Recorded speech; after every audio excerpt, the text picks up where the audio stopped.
Política local. Ivan Gonçalves, Manuel Pisco e Nuno Matias analisam a atividade municipal da região. Ao sábado, às 11 horas, com repetição ao domingo, à 1 da tarde. Bom dia, está no ar a Política Local, comigo, Francisco Alves Rito, e com 3 autarcas do nosso distrito: Manuel Pisco, eleito pela CDU, presidente da Assembleia Municipal de Setúbal; Ivan Gonçalves, eleito pelo PS, presidente da Assembleia Municipal de Almada; e Nuno Matias, eleito pelo PSD, vereador em Almada.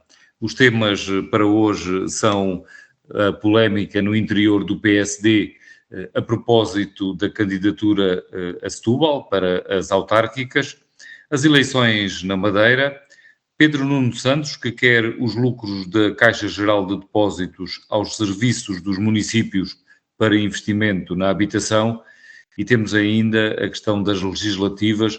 As listas já conhecidas pelo distrito indicam que os partidos estão a apostar nos mesmos candidatos que concorreram há cerca de 1 ano e 2 meses. Vamos então começar pelo primeiro destes 2 temas, a polémica no interior do PSD. A Nacional do Partido, a Comissão Política Nacional, quer apoiar Dores Meira. A estrutura local não aceita, diz que há questões de idoneidade da candidata, e quando digo que o PSD Nacional pondera apoiar Dores Meira, refiro-me a um apoio tácito, a não apresentar candidato em Setúbal.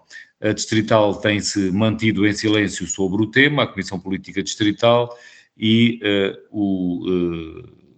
a estrutura local, a Conselhia, já fez saber que vai procurar reverter esta intenção. Nuno Matias, o que é que se passa com este caso em Setúbal? Há aqui vontades diferentes em termos das diferentes estruturas do PSD. Por que razão? Bom dia, Francisco. Um bom dia também, naturalmente, ao Ivan, ao Manuel e a todos os nossos ouvintes. Bom, eu estou aqui numa posição relativamente confortável por não ter participação ativa e direta neste processo, que, como pode imaginar, não estando ainda discutido nem formalmente decidido, seja a nível local, seja a nível distrital ou nacional, o que se passa é aquilo que tem vindo a público na comunicação social e que vamos seguindo, que é as hipóteses que vão sendo colocadas em relação às estratégias de abordagem eleitoral. Eu posso perceber que para a Comissão Política Conselhia não há de ser simpático, tendo estado tantos anos a assumir uma posição contrária à candidata Maria da Dores Meira enquanto antiga e à data Presidente da Câmara, sobretudo porque à data necessariamente liderava um projeto de um outro partido ou de uma coligação, neste caso da CDU. Agora sinta que há ali uma aproximação que não é muito natural nem é muito habitual. A verdade é essa, não.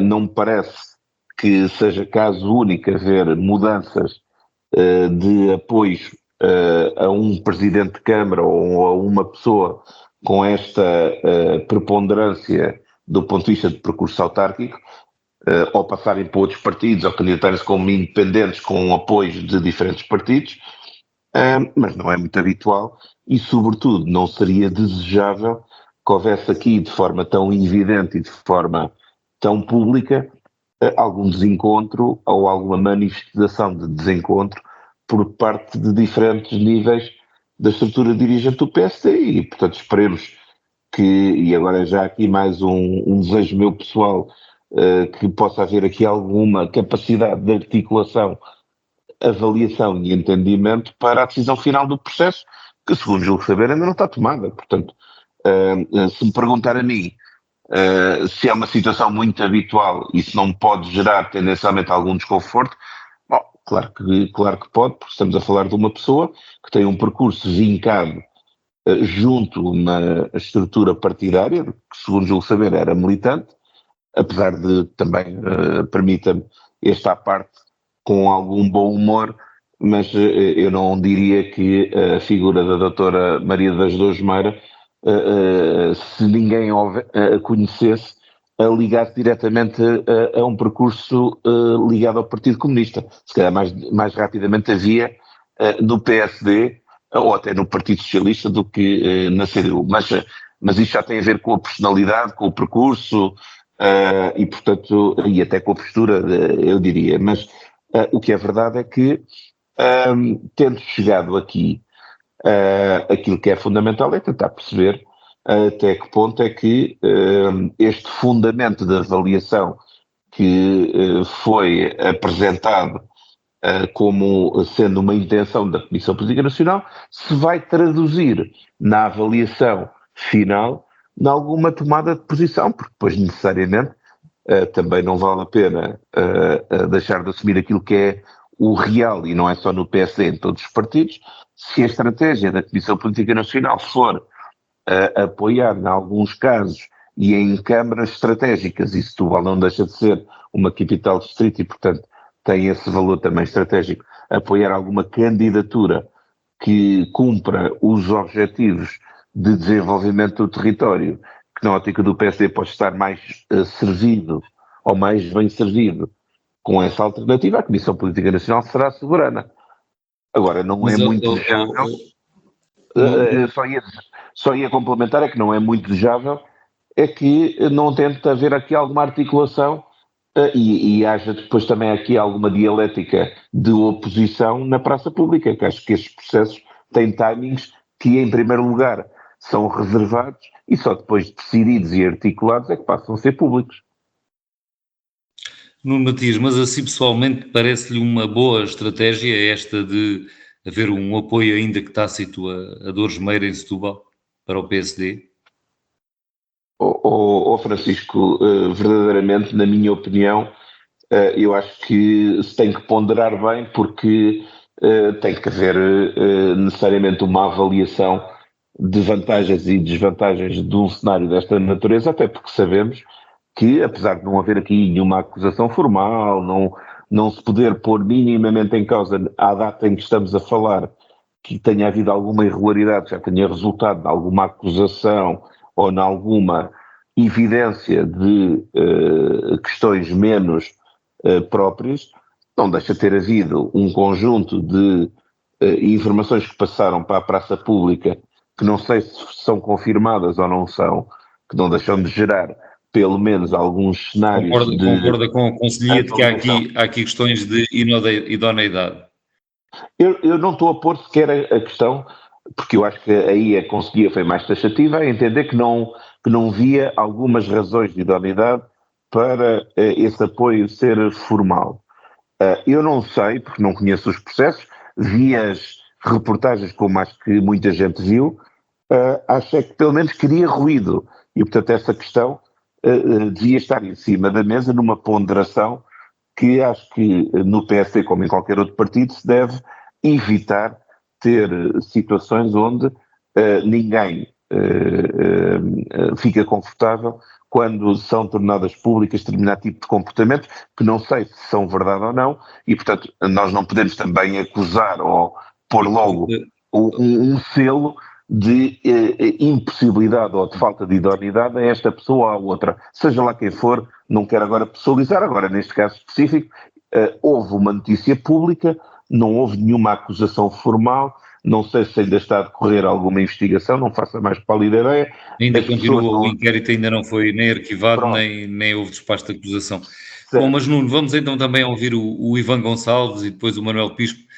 Ivan Gonçalves em Setúbal, onde aparentemente a luta autárquica vai estar muito renhida, para já está ao rubro, há 3 forças políticas que acreditam poder vencer as eleições. O Partido Socialista é uma delas, que teoricamente beneficia de uma divisão mais à esquerda, tendo em conta que Dores Meira já foi eleita pela CDU e agora concorre contra a CDU e contra o PS e os outros partidos. Acha que um eventual apoio do PSD a Maria das Dores Meira pode fazer a diferença nestas eleições ou não receia isso? Bom, antes de mais, muito Bom dia a todos os que nos ouvem e a vocês, aos meus colegas, e aqui ao Francisco também. Bom, eu diria que a luta autárquica em Setúbal está ao rubro, nesse aspecto concordo com o Francisco, mas aquilo que me parece que, acima de tudo, esta posição do PSD, da estrutura federativa do PSD, que parece que tem respaldo da estrutura nacional, pelo que percebi, não tenho certezas absolutas, mas parece-me que revela algum desnorte face àquilo que tem sido a posição que o PSD assumiu nos últimos anos em relação à candidata e à Presidente de Câmara, Maria Dores Meira. Eu lembro-me do que é que a estrutura do PSD disse quando Maria das Dores Meira foi candidata em Setúbal, quando era Presidente de Câmara, aliás, em Setúbal. Lembro-me do que é que foi dito também quando foi Presidente de Câmara, quando foi candidata a Presidente de Câmara em Almada em 2021, e portanto diria que é estranho, no mínimo, que agora se equacione, ou que o PSD equacione, apoiar uma candidata com este perfil, e revela, enfim, diria que algum oportunismo no sentido de tentar garantir a vitória numa Câmara a qualquer preço, independentemente do perfil do candidato que esteja em cima da mesa, o que é estranho e é pelo menos incoerente. Ou seja, parece-me que há um evidente desnorte que já se percebeu que existe nas escolhas do PSD e que se percebeu até com toda aquela, com todo a dificuldade que foi montada na escolha do candidato ao Montijo, com o facto da Conselhia apoiar o candidato e depois a Nacional vir impedir o apoio a esse candidato, supostamente porque fez umas críticas à Ministra da Saúde. Me parece que um partido democrático não é normal. Parece-me que existe aqui esse desnorte, parece-me que existe incoerência em razão daquilo que o PSD e que os dirigentes do PSD já afirmaram no passado, e depois existe esta dimensão que era agora referida pelo Francisco, que é, de facto, também há uma demonstração de que neste momento o PSD, a última preocupação que tem é mesmo com as questões da ética, e equacionar, apoiar Maria das Dores Meira com os problemas que neste momento ainda tem, ou que ainda estão por esclarecer do ponto de vista legal, parece-me que é revelador também desse sentimento que perpassa as escolhas que o PSD faz. Ainda há uns dias soubemos que o cabeça de lista do PSD às eleições legislativas será Hernani Dias, que se demitiu de secretário de Estado porque tinha uma empresa que podia ser beneficiada com a lei dos solos que ele próprio estava a tratar, mas quer dizer que o PSD, ele próprio, o governo, que até Luís Montenegro entenderam que face a essa situação não tinha condições para se manter como secretário de Estado, mas pelos vistos tem condições para ser cabeça de lista do PSD em Bragança, e portanto parece-me que neste momento este PSD mandou a ética pela janela, quer dizer, é a última preocupação nas escolhas que faz, e já não vamos à questão do candidato a primeiro-ministro, acho que nem é preciso ir aí, basta estes pontos. Aqui a Conselhia do PSD parece que é a única que tem memória daquilo que foi a posição do PSD ao longo do tempo, relativamente à governação de Maria das Dores Meira, e portanto vamos ver como é que é este desfecho, mas não me parece que seja positivo para a cidade e para os setubalenses. Manuel Pisco, que leitura é que faz de tudo isto e que efeitos, que consequências é que antevê se efetivamente houver um apoio do PSD a Dores Meira? Bom dia a todos. Eu acho que está aqui, em termos de jogo político, está aqui um jogo algo interessante e animado, porque não é habitual de facto ver assim, estas mudanças assim tão fáceis de fazer quando as posições e os ideários políticos são partidariamente tão marcados ao longo de uma vida inteira. É normal, vamos lá, é normal, e julgo que isso é, em termos de senso comum, eticamente aceitável, que haja divergências de qualquer militante, de qualquer partido, que discorda da orientação do seu partido e desvincula-se do partido e sai. Isso é normal, as pessoas têm o direito à liberdade de opinião e ela não tem que coincidir sempre com a maioria ou com a direção política vigente no seu partido político. E isso compreende-se. E nem sempre, quer dizer, para aqueles que ficam no partido, chamam traição àqueles que saem, ou coisa que valha. Mas essa atitude de discordância, de dissensão, de divergência é absolutamente normal, é na base do princípio da liberdade de opinião e de pensamento. Só que, no caso de Maria das Dores Meira, não houve ruptura nenhuma, que ninguém viu essa ruptura. Não houve nenhum facto, não é? Até o último momento em que esteve como eleita em Almada, que indicasse qualquer ruptura com o PCP. E toda a gente se lembra que foi durante 4 mandatos consecutivos, 3,5 deles como Presidente de Câmara, fiel intérprete como se diz no PCP e na CDU, do projeto da CDU em Setúbal. Foi uma marca distintiva que nós, na CDU, sempre dizemos, a CDU tem algo que nos diferencia dos outros, que é o empenho ao projeto de trabalho coletivo, de benefício coletivo e o esforço que se dedica a esse projeto, e a Maria das Dores Meira interpretou esse projeto durante estes 20 anos aqui em Setúbal. Não houve conhecimento de ruptura política, de ruptura ideológica, de qualquer dissensão quanto a isso. Mas, portanto, não tem sido chamada de novo pelo seu partido para concorrer em Setúbal, entendeu que o mais importante era concorrer ao lugar e pronto, tem as suas aspirações pessoais que ninguém também pode dizer que não são legítimas, mas que já não têm fundamento da posição ou da divergência política. E não havendo isso, por lado do PSD, é que se torna muito estranho que um adversário político de longa data, não é, possa agora ser apoiado pelo PSD, que é um partido que está, antes das eleições autárquicas, a passar por umas eleições para a Assembleia da República para reconstituir, que dá com a expectativa, e vai trabalhar para isso, para reconstituir uma maioria suficiente na Assembleia da República, maioria relativa, com certeza, mas que seja suficiente para voltar a governar tal como estava antes da dissolução da Assembleia da República. E fazer isto, o que é que nos permite concluir? Vai pretender que, em troca, a candidata autárquica Maria das Dores Meira, agora não ligada ao PCP, mas toda a vida antes ligada ao PCP, apareça agora a dizer que vai também apoiar certamente o PSD para as legislativas. E nesse momento, então aí sim pode haver uma ruptura com a sua família política anterior. Não é? Aí as pessoas vão perceber, mas afinal a pessoa tanto vai pelo PCP como vai pelo PSD, o que pretende afinal é o quê? Apenas o lugar é que conta? E isso os eleitores entendem, e os eleitores são sensíveis a isso. Essas mudanças de posição dos protagonistas são sensíveis. Não são muito sensíveis, e a história na prática tem-se demonstrado isso, e até nas últimas sondagens isso tem verificado, a alegação de que algum condenado, mesmo que tenha cumprido penas de prisão, como é o caso de Isaltino Moraes, não venha a ter o crédito dos eleitores para ser eleito. São coisas que o eleitorado separa.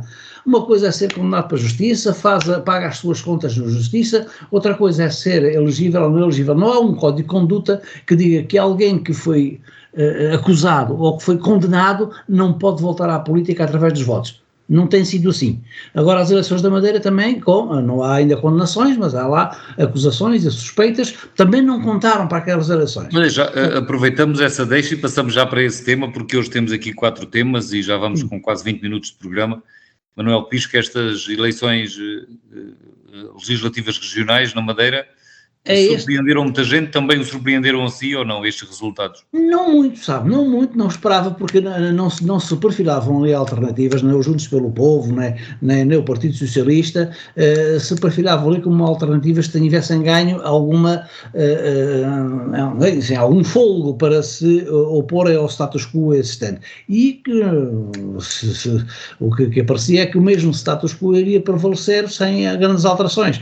Mas uma vez mais, porquê? Porque não não existe esta diferenciação do eleitorado em relação à atuação. A justiça, ela é feita a passo de caracol, é tão lenta, que as pessoas entendem claramente que quando a justiça chegar já não é justiça. Portanto, em qualquer caso, há indícios de acusação que são tornados públicos. Manuel, mas no caso da Madeira dá a ideia que o eleitorado censurou os partidos que censuraram ou que derrubaram o governo regional. Eu não sei, eu acho que os partidos estão habituados a um corpo social que tem uma marca que é difícil de retirar da pele, né? Aquele ideário que tem que ver com circunstâncias. Eu não conheço exatamente em pormenor aquele microcosmos da Madeira ou dos Açores, que é a mesma coisa, mas nota-se perfeitamente que são dominados por algumas famílias. Há famílias dominantes que são as importantes da ilha, são as importantes daquelas ilhas, e isso não é coisa que não se resolve numa ou duas gerações. E as pessoas que têm verdadeira influência vão sempre mantendo as suas posições e com o reflexo que isso tem nas opções eleitorais, muito mais do que as opções ideológicas ou ideológico-partidárias. Acha que este fenómeno que se assistiu na Madeira do partido que foi derrubado ter depois sido reforçado no voto pode acontecer também nas legislativas, legislativas nacionais, sim, acho que ou são coisas completamente diferentes? Acho que pode, pela mesma razão. É mais pela falta de alternativas que se projetem como alternativas viáveis, concretas, não é? De gente que quer fazer de forma diferente e coisas diferentes. É mais por essa falta de alternativa que também a nível nacional o PSD pode ficar com a maioria relativa que tinha anteriormente. Não, mas é mais por isso, eu já o referi aqui antes, quer dizer, nós não vemos a formação de uma alternativa tão clara e nítida, o eleitorado não vê nitidez numa alternativa à governação com Pedro Nuno Santos e o PS, ou aliados do Pedro Nuno Santos ou do PS, isso não está formado. Passamos para o Ivan Gonçalves, mesmo com esse ponto. Ivan Gonçalves, concorda com esta ideia de Manuel Pisco que, em termos nacionais, os eleitores ainda não veem em Pedro Nuno Santos uma verdadeira alternativa, e isto na sequência das eleições na Madeira, que estávamos aqui a extrapolar o fenómeno da Madeira, em que o partido que estava no governo e que foi derrubado acabou por reforçar nas últimas eleições. Bem, eu acho que essa extrapolação é estranha. Aliás, e a pergunta que o Francisco me faz responde a ela própria, porque quando me pergunta se os portugueses já veem em Pedro Nuno Santos uma alternativa, tendo em conta os resultados das eleições da Madeira, eu acho que uma coisa não indica a outra, porque então os portugueses... A pergunta não foi feita bem assim, realmente assim é absurdo, mas sim, aceita-se. O PSD venceu as eleições na Madeira sempre ao longo destes 50 anos, mesmo quando os portugueses se reviam em António Guterres, em António Costa e em Mário Soares, todos os socialistas que ganharam eleições ao longo destes 50 anos. E, portanto, acho que a questão é um pouco mais complexa do que essa e também me parece que não é linear nós conseguirmos extrapolar que os casos, que a dimensão ética não afeta o julgamento que os eleitores fazem dos protagonistas. O PSD teve o pior resultado de sempre na Madeira, precisamente a seguir às suspeitas ou a terem sido constituídos arguidos alguns dos membros do Governo Regional da Madeira do PSD. O que é facto é que, entretanto, também passaram alguns meses e não aconteceu nada. Esse é outro problema que o país tem, é que, de facto, a Justiça, o Ministério Público, neste momento, tem a sua credibilidade afetada. É preciso nós não nos esquecermos que tivemos um governo de maioria absoluta que caiu por uma suspeita que foi lançada pelo Ministério Público e que até hoje não se concretizou em nada de concreto sobre o Primeiro-Ministro. E, portanto, sim, eu acho que existem problemas com a Justiça e sim, acho que os eleitores também estão atentos à dimensão ética dos candidatos. Agora, se os eleitores se revêem ou não em Pedro Nuno Santos, bom, isso a resposta eu acho que vai ser dada daqui a menos de 2 meses nas eleições legislativas. Mas deixa-me dizer também mais uma coisa, deixa-me só dizer uma coisa, que é, também me parece que é um pouco, exacerbarmos aquilo que é o mandato que os portugueses conferiram, quando nós olhamos para o resultado das últimas eleições e o PSD venceu as eleições salvo por 50 mil votos, e não foi o PSD, foi uma coligação de 3 partidos, o PSD, o CDS e o PPE. E, portanto, enfim, diria que então é justo nós dizermos que se os portugueses não se reviam em Pedro Nuno Santos, também não se reviam em Luís Montenegro, porque não são aqueles 50 mil votos que fazem uma diferenciação por aí além nessa apreciação. Portanto, acho que a questão é mais complexa do que essa. Alguns portugueses revêem-se mais nos protagonistas, outros portugueses revêem-se mais noutros. E o mote até são as eleições na Madeira. Que explicações é que encontra então para este resultado do reforço do PSD e com uma queda bastante significativa por parte do Partido Socialista? Sim, bom, é preciso atender àquilo que é o contexto da Madeira. O Partido Socialista já ficou, por mais do que uma vez, em terceiro lugar nas eleições, como ficou agora. O Partido Socialista não tem um histórico de ter resultados vencedores na Madeira. Infelizmente para o povo madeirense, penso eu, mas não é esse o entendimento que a maioria faz e, portanto, a democracia funciona assim.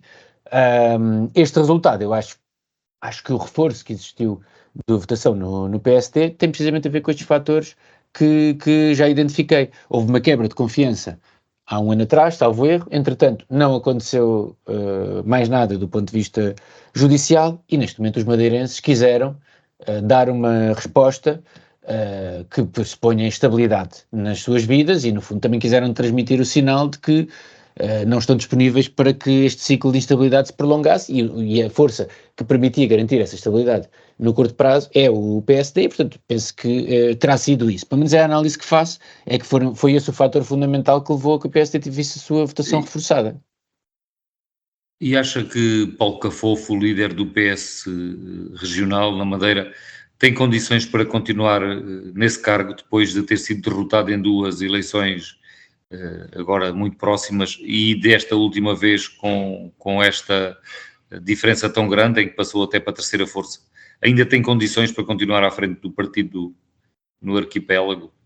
Eu posso estar enganado, mas eu tenho ideia que nas últimas eleições não era o Paulo Cafofo que era presidente do PS, ou pelo menos não era ele o candidato a presidente do governo regional, enfim, mas posso estar equivocado. Eu diria que essa avaliação tem que ser feita tendo em conta a realidade da Madeira. Acho que, mas não vou fugir à pergunta, acho que a situação que a liderança de Paulo Cafofo, obviamente, ficando em terceiro lugar nas eleições, tem que ser avaliada. Também me parece que, havendo eleições autárquicas daqui a alguns meses, talvez não seja muito recomendável que essa avaliação seja feita agora. Pode fazer algum sentido que se feche o ciclo e depois que os militantes do PS da Madeira tomem as suas decisões. Agora, obviamente, quer dizer, perder é pior do que ganhar, se me permitem lá para a liçada, não é? E, portanto, obviamente que a situação, as condições de Paulo Cafofo estão mais estreitas neste momento do que estavam antes deste resultado. Nuno Matias, que explicações é que encontra para este resultado na Madeira do PSD ter ficado à beira da maioria absoluta e, aliás, já conseguiu agora uma aliança com o CDS-PP que lhe dá a maioria na Assembleia Legislativa Regional? Bom, lá chegarei à sua questão muito rapidamente, mas queria só deixar nota, porque não houve oportunidade de réplica na primeira ronda e sobre o primeiro tema, muito rapidamente, que não há nenhum desnorte no PSD no processo de escolhas, há objetivamente um processo que ainda está a decorrer. Gosta ou não se goste, seja mais bem conduzido ou com algum ruído que há sempre em todos os partidos grandes, sobretudo, em processos dessa natureza. Agora não há nenhum desnorte portanto, foi dado aqui o exemplo do Montijo, onde nem sequer é verdade que a Comissão Política Nacional não tenha querido que a solução apresentada inicialmente fosse validada, ou foi uma antecipação por parte do candidato que já tinha sido validado em entender que não queria continuar nessa condição. E, portanto, há alguma situação que poderia ter sido evitada, mas isso não significa que estes problemas não possam acontecer normalmente nestes partidos. Aquilo que eu estava a comentar é que seria desejável que, em alguns casos, não se estivesse na praça pública a fazer esses comentários. Dito isto, Madeira. Bom, eu conheço a Madeira há mais de 30 anos e sou uma testemunha ocular, porque já lá fui dezenas de vezes, porque é que aquele povo da Madeira e de Porto Santo dão as vitórias que têm dado ao longo de 50 anos ao PSD. E só quem não acompanhou esta evolução, e eu acompanhei pelo menos há 32 anos, mas se calhar há quem tenha acompanhado ao longo destes 50, não consegue valorizar, só quem não acompanha e quem não vê no local é que não consegue perceber aquilo que a população dá amostras no momento em que vai votar. É que a Madeira tem um projeto de desenvolvimento a pensar na qualidade de vida das pessoas, em elevar a sua capacidade de ter o seu dia-a-dia com melhor acesso a um conjunto de condições que vão desde a saúde, à educação, à mobilidade, com atividade económica bastante mais rica e diversificada do que aquilo que se possa imaginar, até do ponto de vista quer industrial, quer no setor logístico, para além do turismo, claro que é uma parte âncora de todo o processo da economia local. Mas o que é verdade é que a Madeira se desenvolveu de forma espetacular ao longo das últimas décadas, e não é por acaso que a população depois tem esse reconhecimento, sem prejuízo de poder haver em momentos, e não há dúvida que as últimas eleições aconteceram num curto espaço de tempo, e necessariamente as pessoas, se calhar no início, não deixaram de começar a penalizar em parte o PSD, não por reconhecerem méritos na governação, mas por estarem um bocadinho incomodadas com alguma confusão que houve e que, apesar de não ter sido dirimida, o que é verdade é que isto é um bocadinho como aquilo que nós muitas vezes vemos quando alguém nos diz, bom, mas aquele conjunto de situações resulta de bullying, de ataques indevidos ou desproporcionados, de se estar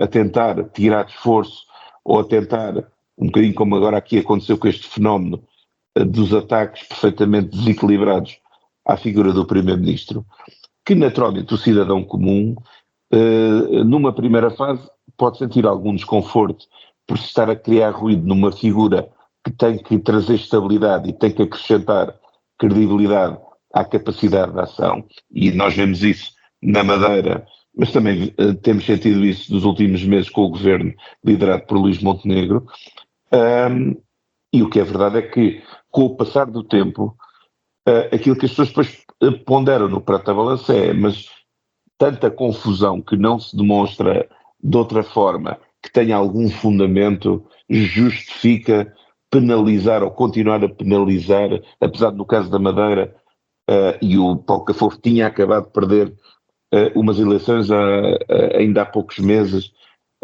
vamos continuar a beneficiar quem tenta tirar de esforço perante uma situação que não teve nem desenvolvimento nem uma acusação formal para um projeto que continua a fazer bem às pessoas. Bom, e o que é certo, e eu apesar de conhecer muito bem a Madeira, já lá ter ido dezenas de vezes e ter acompanhado este processo de desenvolvimento ao longo de mais de 30 anos, eu posso ser testemunha, mas não vivo lá.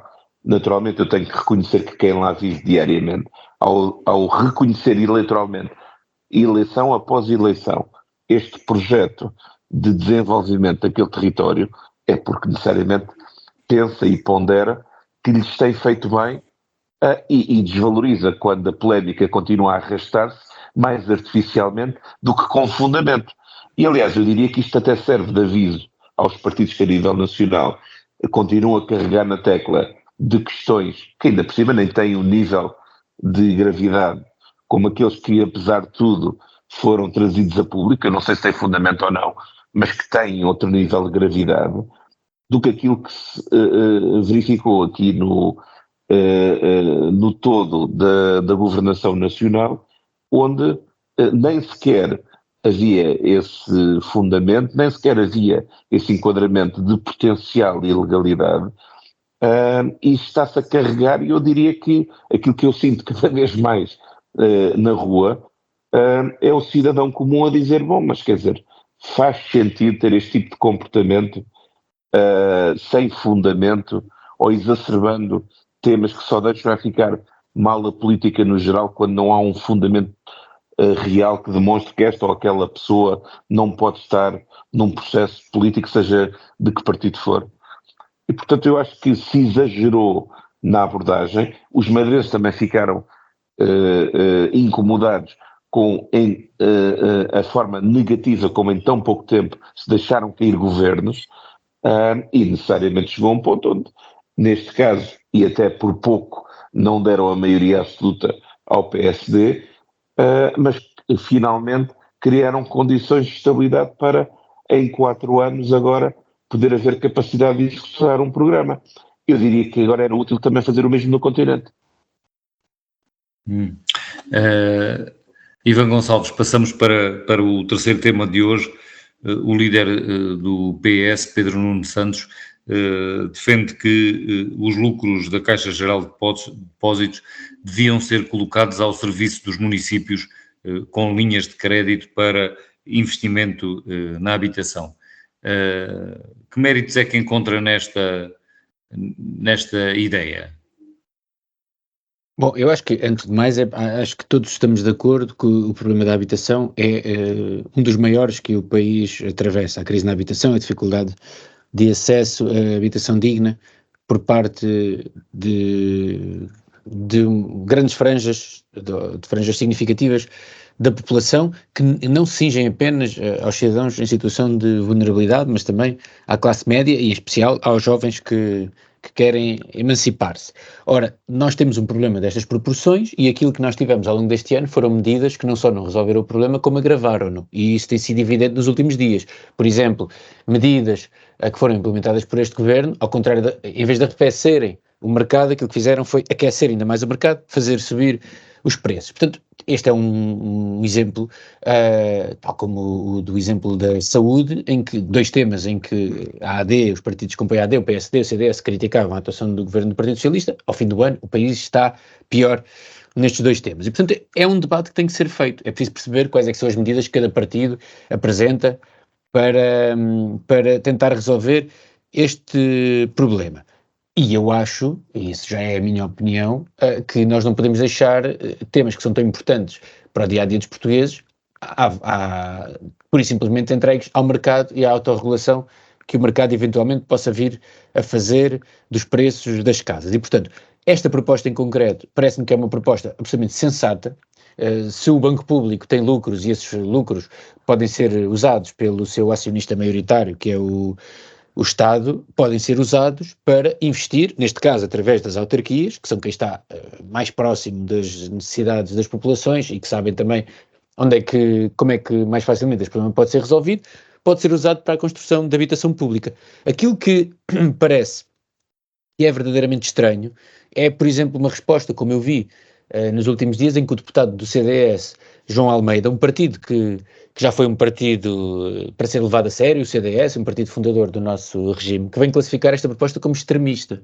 Ora, eu não sei em que mundo é que nós estamos, que uma proposta de alocar lucros do banco, que é de todos, para resolver um problema que é de todos, possa ser classificado como extremista. E diz bem da forma como hoje o debate está inquinado, onde aquilo que são propostas, que eu diria, eu nem sei se são sociais-democratas no sentido de social-democracia europeia, que se situa à esquerda, acho que são propostas que qualquer pessoa moderada, centrista, se assim quisermos, e até centro-direita pode apoiar e nas quais se pode rever, mas que neste momento, à falta de melhores argumentos, acabam por ser classificadas como extremistas. E acho que diz mais de quem classifica, de quem faz esta classificação, do que propriamente da proposta em si, que acho que é boa, com certeza não resolveria todo o problema, mas é um passo importante, e aquilo que, já que vamos ter estas eleições antecipadas, que não foram desejadas por ninguém, senão pelo partido do governo, pelo PSD e pelo seu líder Luís Montenegro, então, ao menos que se apresentem propostas para resolver o problema da habitação, que não pode ser com as mesmas soluções que foram seguidas até aqui, que já se perceberam que não funcionam. Manuel Pisco, esta ideia dos lucros da Caixa Geral de Depósitos servirem para financiar a construção de habitação, parece-lhe uma ideia adequada? Olha, a ideia como é que eu ia dizer isto? São as finanças do Estado que têm que ser mobilizadas para fazer habitação pública. Nós estamos numa crise que está galopante de incapacidade de uma farja, uma mancha muito grande da população, que vai alastrando em mancha de uma faixa cada vez maior da população, que, estando a trabalhar, não consegue ganhar para pagar uma renda, nem a comprar a casa, nem a amortização de uma casa, é ter uma renda, porque as rendas vão subindo e vão galopando por cima para essas casas. É tão incomportável comprar uma casa para pagar as prestações do que para arrendar. Os preços por metro quadrado estão disparatados, quer dizer, uma casa de 100 metros quadrados aqui na Península de Setúbal está por 1.000 euros de renda. É a mediana que se está agora aí a ser anunciada. Isto é incomportável, isto não é sistema social que permite. Agora, o Estado tem que alocar. A ideia do Pedro Nuno Santos parece uma coisa tirada da cartola, vamos olhar, há lucros na Caixa. Sinceramente, acho que isto é populismo. Isso é populismo. É da Caixa, não interessa. A Caixa vai dar os dividendos ao Estado.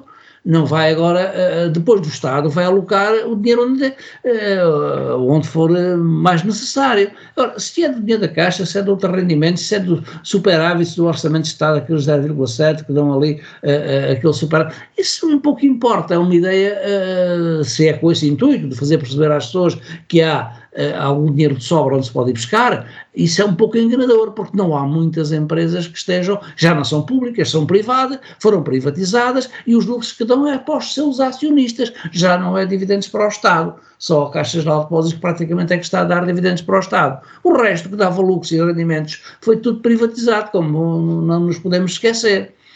Portanto, em todo o caso, entre as receitas totais da economia, dos descontos dos trabalhadores, de toda a atividade económica que vai crescendo com o turismo e as despesas que o Estado vai fazendo contente-se, não gastando muito na educação, não gastando na justiça, não gastando na saúde, contente-se nessas despesas, consegue ter um superávit. Esse superávit tem que ser depois aplicado naquilo que é prioritário e os governos têm que medir. O que é mais importante? É restabelecer a habitação suficiente, minimamente suficiente para a população viver, ou é o sistema de saúde, ou é o sistema de educação, ou é...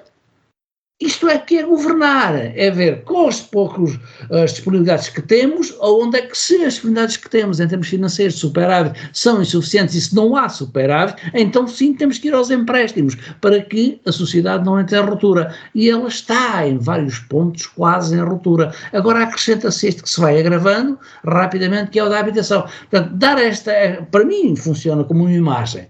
Há algum lucro, mas é perigosa. Porque só aquela entidade, só a Caixa, praticamente, e poucas mais serão, é que está a dar rendimentos para o Estado. As outras foram todas privatizadas. E, portanto, dar essa ideia também é, ao mesmo tempo, dar uma ideia de pequenez, de escassez. Só há aquela fonte de receitas de lucros, mas aqui não dá para tudo. Olha, aplica-se em habitação, que é agora muito necessária. Portanto, eu entendo a ideia, mas não é essa a questão. Ou há uma política de investimento em habitação pública, venha ela dos dividendos da Caixa, ou venha do superávit, ou venha de onde vier, seja por empréstimos do Estado, mas tem que se dar uma resposta. Não é porque isto é este risco, que toda a gente percebe. Então, se houver muitos lucros da Caixa, a gente constrói habitação. Se não houver, já não se pode construir habitação e andamos aí a enxutar as pessoas das barracas, e o que é perigoso é ter barracas e anda-se ali em vários sítios onde estão a crescer outra vez os bairros da Lata, a despejar as pessoas da rua, na prática, despejá-las do campo, despejá-las dos arrabaldes. Para onde? Para debaixo das pontes da cidade? Para onde é que se despejam as pessoas? O problema não é só assim. Isto não é... Nós todos os dias estamos agora a habituar-nos a ter notícias de autarcas, olha, como o autarca de Louros, o autarca do Partido Socialista, que acha que o mais importante era deixar crescer barracas e ir logo lá para deitar as barracas abaixo. Sim, e as pessoas que não têm a barraca, onde é que vivem? O problema é onde é que vivem. O problema não é fazer desaparecer a barraca, mas as pessoas ficam sem teto. O problema é gravíssimo, até já os bebés que nascem nos hospitais de famílias pobres, de pais pobres, que não têm para onde ir, então parece que já estão a ficar a acumular-se bebés nos hospitais porque não há uma casa para onde os pais possam viver. A situação é mesmo crítica. E nós não podemos andar aqui a falar na política dos lugares e dos poderes dos jogos de política, esquecendo da realidade. Esta é uma realidade que se está a agravar. É lá saber se vende a Caixa, se vende do outro lado. Os lucros da Caixa é uma ideia, mas isso não é, está a ver? Isto é que dá um sinal de falta de credibilidade da oposição que o Partido Socialista está a fazer.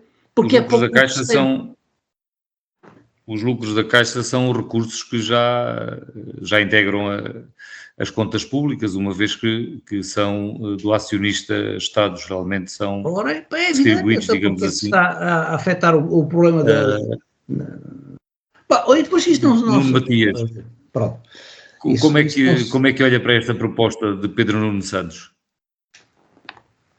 Bom, isto é como aquelas questões que muitas vezes vemos sair da boca dos políticos apenas para fazer o soundbite ou para fazer o buzz de comunicação, mas que depois não tem nenhum respaldo de novidade ou de impacto verdadeiro para a vida das pessoas, como o Francisco acabou de dizer.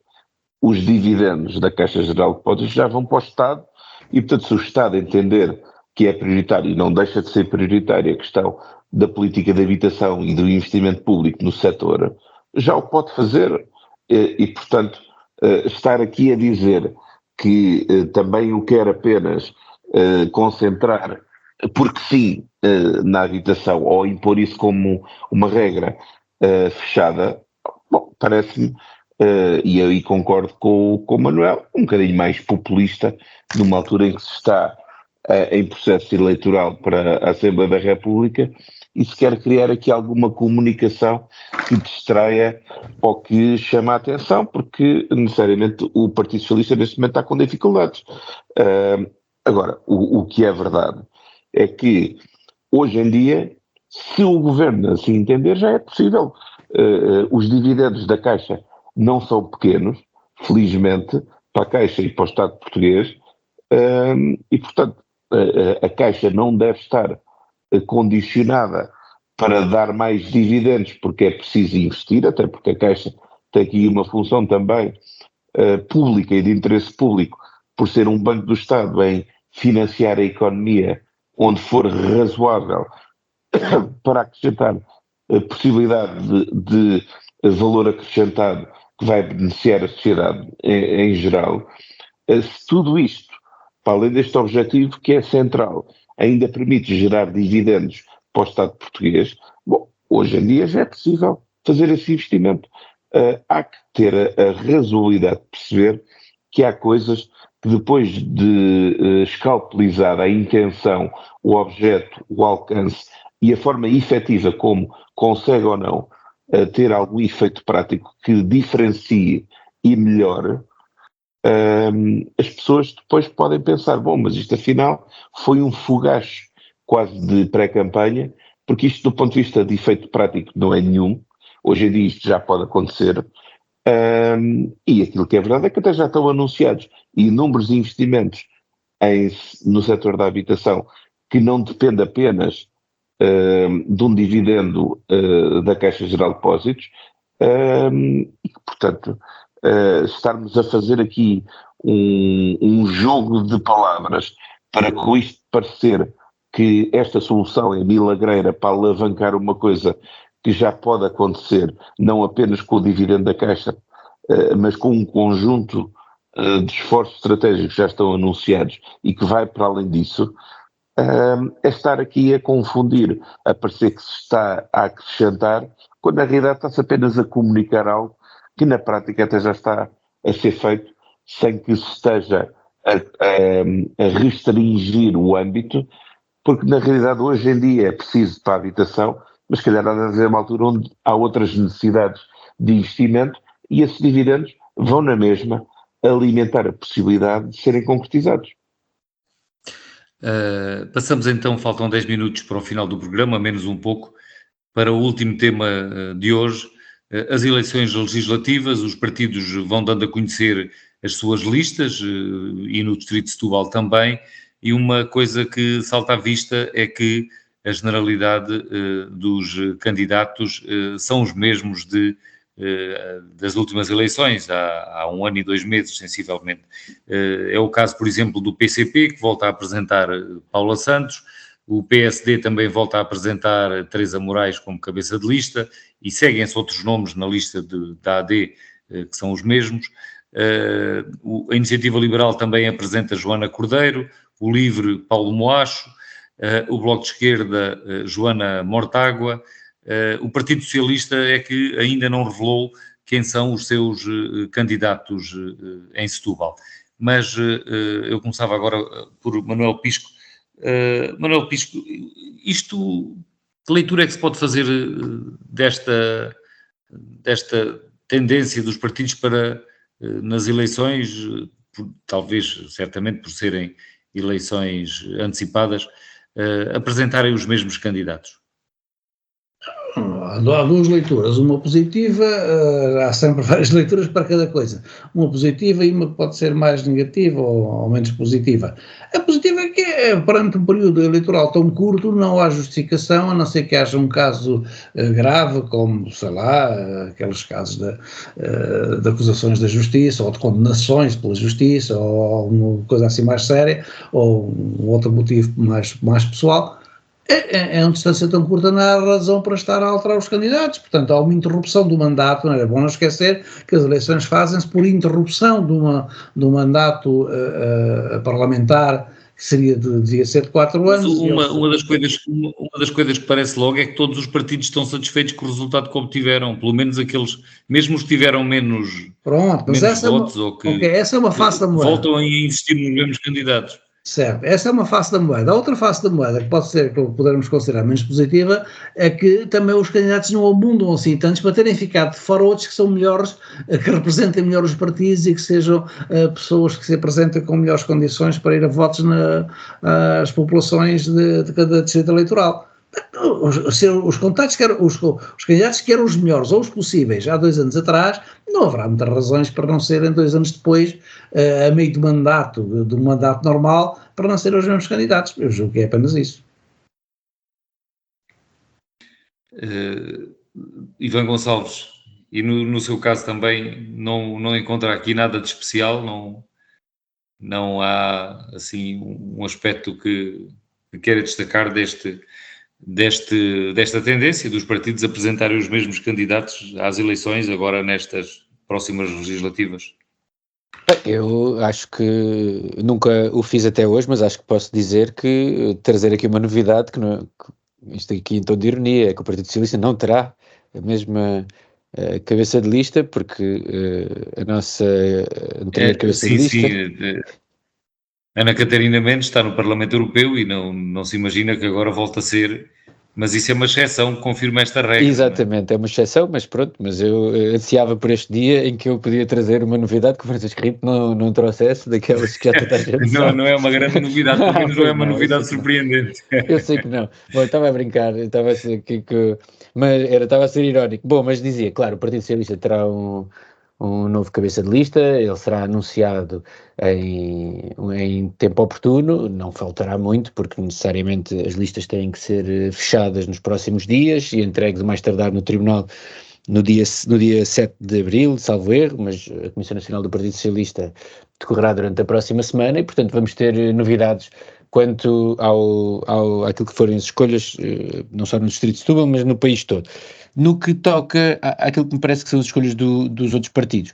Bom, as últimas eleições foram há 1 ano e, portanto, é relativamente normal que e ainda para mais, estas eleições não eram umas eleições esperadas no sentido em que não houve muito tempo para as preparar. Nós soubemos que iam existir eleições há menos de um mês. E, portanto, diria que até é relativamente normal que a maioria dos partidos opte por reconduzir as suas equipas se acharem que as coisas estavam a correr bem e, na verdade, também não houve tempo suficiente para que fosse feita uma demonstração de que não estavam a correr bem. O ciclo normalmente duraria 4 anos e, portanto, acho que é relativamente normal, até porque se nós formos ver, grande parte destes protagonistas foram candidatos pela primeira vez em 2024 como cabeças de lista. É o caso do PSD, é o caso do LIVRE, é o caso da CDU também, penso eu, que a Paula Santos ainda não tinha sido cabeça de lista, bom, mas não tenho certeza absoluta, mas enfim, isto para dizer, é normal que tenham sido estas mudanças. No caso do Partido Socialista, o Partido Socialista teve a mesma cabeça de lista pelas últimas 4 eleições, portanto a última eleição acabou por ser o fim de um ciclo, e nos outros partidos houve ciclos que se abriram nestas últimas, em 2024, sendo que nós também estamos a assistir a uma certa reconfiguração daquilo que são os resultados eleitorais, do espectro partidário no Parlamento, e portanto diria que é com alguma naturalidade que vejo estas escolhas, para ser sincero. E no caso do Nuno Matias, para terminar também aqui, quase 2 minutos, também acha normal? Sim, claro, como o Ivan acabou de dizer, nós tivemos eleições há muito pouco tempo, é muito natural que o grosso, quer dos cabeças de lista, quer das próprias listas nos lugares cimeiros, tenha os mesmos protagonistas. Estamos a falar de um ciclo que pouco mais do que tinha começado. Portanto, tirando as razões, como o caso da Ana Catarina Mendes, que por questões mais do que normais se percebe que não seja a cabeça lista e não continua como tal, quer dizer, a generalidade das equipas hão de ser renovadas, pelo menos naquilo que são os seus principais protagonistas. Foi isso que aconteceu agora aqui na lista do PSD-AD, e eu acho que vai ser isso que vai acabar por acontecer na esmagadora maioria dos principais partidos, onde estamos a falar efetivamente na possibilidade de eleger deputados. Não é porque não houvesse outros que pudessem também ser deputados com competência e dedicação, mas necessariamente estamos a falar de uma equipa que foi escolhida há um ano para um mandato de 4, que foi na prática interrompido passado um ano, e portanto não faria era muito sentido, a menos que houvesse aqui alterações de circunstâncias, como foi o caso da Catarina, que se alterasse aqui de forma estrutural as opções, porque num ano necessariamente não mudava assim tanta coisa que o justificasse. E assim chegamos ao final da política local desta semana. Manuel Pisco, Ivan Gonçalves e Nuno Matias regressam de hoje a 8 dias. Desejo uma boa semana para todos. Política local. Ivan Gonçalves, Manuel Pisco e Nuno Matias analisam a atividade municipal da região. Ao sábado, às 11 horas, com repetição ao domingo, à 1 da tarde.